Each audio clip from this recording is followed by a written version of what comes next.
ဒီကနေ့တမချန်းစာအနေငယ်ဖတ်ကြားလိုပါတယ်အဲ့ဒီတမချန်းစာကတော့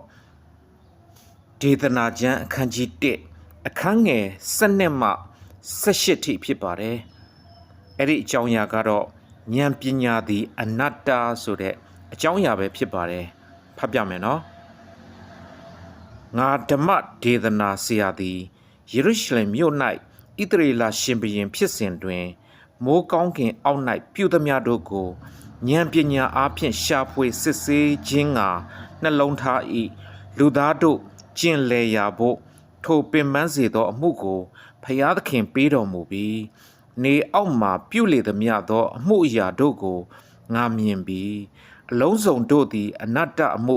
လေကိုကျက်စားသောအမှုဖြစ်ကြ၏ကောက်သောအရာကိုမဖြောင့်စေနိုင်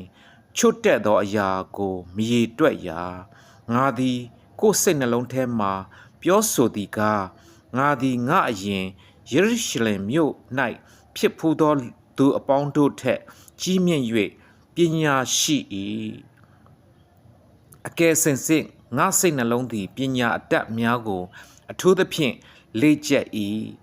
ပညာတရားများကို၎င်းလျှက်ပေါ်ခြင်းနှင့်မိုက်မဲခြင်းတို့ကို၎င်းပိုင်းခြား၍သိအံ့သောငါသည်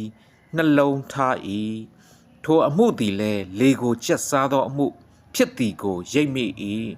အကြောင်းမူကားပညာများလျင်ညှို့ညင်စရာအကြောင်းများ၏သိပ္ပံအတတ်